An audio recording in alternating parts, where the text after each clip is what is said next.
What up, everyone? Another day, another verse. So once again, day 153. And ang verse natin for tonight is makita natin sa mga awit 23 or Psalms 23 verse 1. Sabi doon, si Yahweh ang aking pastol at kailan may hindi ako magkukulang. Psalms 23, ito yung isa sa mga pinakapaboritong ng lahat ng mga awit ni David sa Bible, no? And nagtutukoy ito tungkol dun sa pagiging mabuting pastol ng Panginoon. Yung pag-aalaga niya do sa mga tupa is nakikita niya yung pag-aalaga rin ng Diyos sa kanya. Isang mabuting pastol na nag-aalaga, gumagabay at nagpoprotekta sa kanyang mga tupa. Actually, sabi sa John 10:11 nga is handa niyang ialay ang kanyang buhay para sa kanyang mga tupa. Pinapaalala sa atin ng verse na to na pag si Lord or sa ang Panginoon ang ating pastol, kagaya ni David, hindi tayo magkukulang. Ipoprovide niya yung mga pangailangan natin and ililid niya tayo sa tamang daan para sa ikararangal ng kanyang pangalan. Diba? Tapos ano pa, pagka dumaan daw tayo sa even we walk through the valley of the shadow of death, hindi raw tayo, wala daw tayong katakutan, di ba? Kasi kasama natin siya. So kahit gaanong kadilim ang pagdaanan natin, hindi tayo dapat mangamba dahil kasama natin yung ating pastol. Ito maganda yung verse 5. Sabi dun sa verse 5, you prepare a table before me in the presence of my enemies, di ba? So hindi tayo dapat matakot dahil kahit nandyan yung mga kalaban sa paligid natin, basta kasama natin ng Lord, hindi tayo dapat mangamba.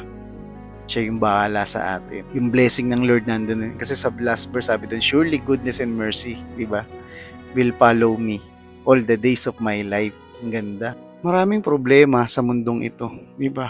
And walang katiyakan kung ano wala tayong katiyakan kung ano yung mga pwedeng mangyari in the future.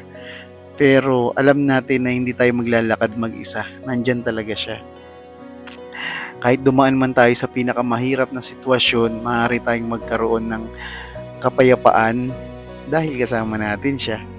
Diba? Pag alam natin na nandyan yung presensya niya, ito yung magbibigay sa atin ng lakas. Bibigay sa atin ng pag-asa and katiyakan na malalampasan natin ang anumang hamon. Yung sa verse 4 sabi doon, your rod and your staff, they comforted me. Gusto ko rin yun kasi 'di ba yung mga pastol, meron sila ng parang pamalo, yung parang staff na ganun. Tapos meron yung isa naman yung parang may pakord, yung parang pag letter J ganun. Yun daw yung pangkalawit nila pag naliligaw ka na, pag nawawala ka doon sa landas na pinatahak natin. Igaganon niya, ikakalawit niya tayo para mapunta ulit tayo dun sa tamang landas pa rin. Yun naman pamalo, hindi lang siya pamalo sa atin pag matigas ang ulo natin, di ba? Yung parang stop. Hindi lang yun pamalo para sa atin, kundi pamalo din yun para sa mga kalaban natin. Yun din yung ating gabay, saka yung pangsanggalang natin. You prepare a table before me in the presence of my enemy. Kahit ba napapaligiran ka ng mga kalaban mo, wala silang magawa kasi pinag-prepare daw si Lord ng blessing para sa iyo. Alam mo 'yun. So panghawakan natin 'tong mga verse na 'to, napakaganda. Tapos surely goodness and mercy shall follow me all the days of my life and I will dwell in the house of the Lord forever. Di ba? Ganda. So kanino pala dapat tayo laging magduel, 'di ba? Sa presensya lang ng Panginoon dahil tunay na yung kabutihan at pag-ibig ng Panginoon ay laging sapat, laging hindi magkukulang. Susundan tayo, sabi nga doon, follow me. Surely goodness and mercy shall follow me all the days of my life. 'Di ba? Ang ganda panghawakan ng verse na yun. Dalawa lang naman yan lagi, dalawa. Gusto mo bang magpapastol dun sa Panginoon o hindi? Kasi kung gusto mo magpapastol sa Kanya, siya yung mag-aalaga sa'yo. Pero kung hindi, siyempre magsasariling lakad ka, 'di ba? Nagsasariling lakad ka, kaya lang ang problema 'pag wala ka sa presence ng pastol or ng Panginoon, sasakmalin ka ng mga kalaban talaga. Bubuli-buli ka talaga. Wala kang kalaban-laban kagaya ng isang tupa na sasakmalin ng kalaban, 'di ba?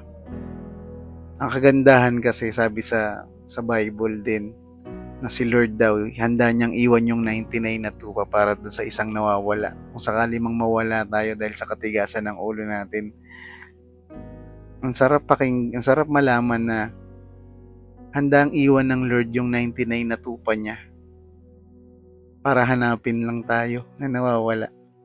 So, pag nakita na niya tayo, tuwan-tuwa siya. Tuwan-tuwa siya. And kung nakita na tayo, magpaalaga tayo sa Panginoon. And lagi tayong magpasalamat sa Kanya at na magtiwala tayo sa Kanya. Alagaan niya tayo at gabayan niya tayo sa araw-araw, di ba?